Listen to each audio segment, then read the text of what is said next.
If you've ever wondered why your marketing is bringing tons of followers but no actual sales, then you should know you're not alone. Too many businesses are chasing vanity metrics, likes, views, shares, when what they really need is revenue. In this episode, we're going to break this down. Why attention doesn't equal conversions. The biggest mistakes that businesses make when allocating their marketing budget, and how to actually attract customers who are ready, like prime, ready to make a purchase. Stick around, because by the end of this episode, you'll have a clear action plan to turn your marketing from an expensive hobby into a revenue-generating machine.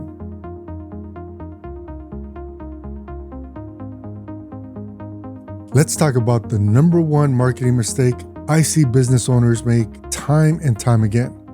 It all starts with the illusion of success. Picture this.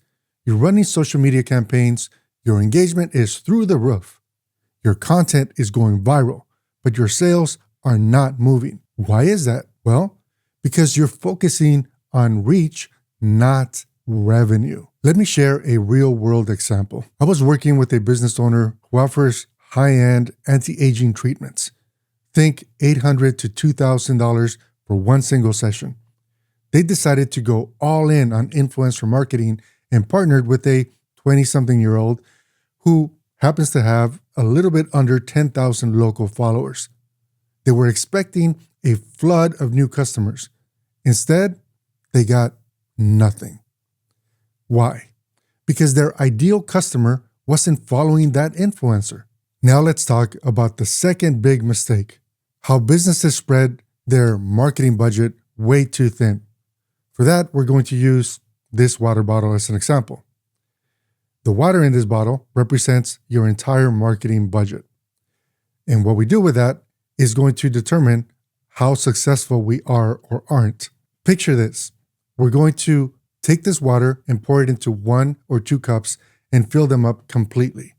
What that's allowing us to do is to be really effective, because what we're going after is the largest percentage of share of voice. So imagine that you're competing against 2 or 3 or 4 other people, but you own more than 50% share of voice.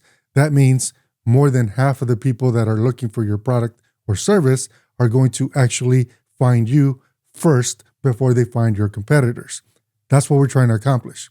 Alternatively, if you don't want to be strategic, you have to take the scattered approach.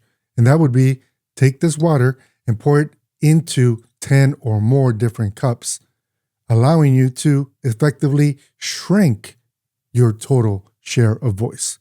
And what that really means is that you can't be effective at all. And this is where so many businesses go wrong.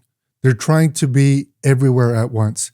Google Ads, Facebook, Instagram, YouTube, TikTok, TV, billboards, print, and you name it.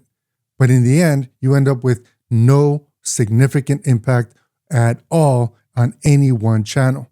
And here's the kicker. You're not just competing against other small businesses, you're competing against the big boys, Amazon, Walmart, Home Depot, and major corporations with billion-dollar budgets. So if you're only putting a fraction of your budget into each channel, you're essentially throwing your money away. This is really where, as a business, ideally you have a strategic partner to help you organize all of the information in a way that helps you strategically place your marketing budget in a way that is going to give you the largest return on investment. All right, now that we know the problem, how do we fix it? Well, here's a step-by-step solution. Step number 1, you have to know your customer. You need to identify who that customer is, where they spend money, and what triggers them to actually make that buying decision or purchase. You need to research spending power. Can they afford your product or service? Step number 2, focus your budget on high-impact channels. You should choose platforms where your audience is actively searching to make a purchase. You should also invest in conversion-focused strategies, not just brand awareness. And step number 3, balance digital and traditional media. Google Ads and social media are great, when they're used with the proper intent. Legacy media like radio and TV still drive a great return on investment in the right markets. So what's the takeaway? Don't spread your budget across too many channels. Invest where you can dominate. And that's where the merge of digital and traditional, or legacy media as I call it, or local advertisers, right? Businesses that are not doing business nationally. That is the power of combining digital with legacy media. You see, radio and TV, especially local radio or around news programming, is important to everyone that lives within the community that you're already serving. And digital can help remind them of what they saw or heard on this legacy media channels.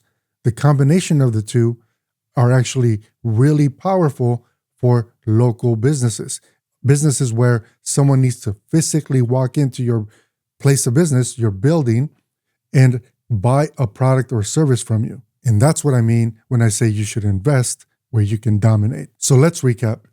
If you want to make sure that your marketing drives real revenue, here's what you should do. Stop chasing vanity metrics and focus on conversions. You should understand your customer spending power before choosing an audience. Remember, don't dilute your marketing dollar, and you should invest where impact matters, not just where trends say you should be. If this episode helped you rethink your marketing strategy, there's no need to stop here.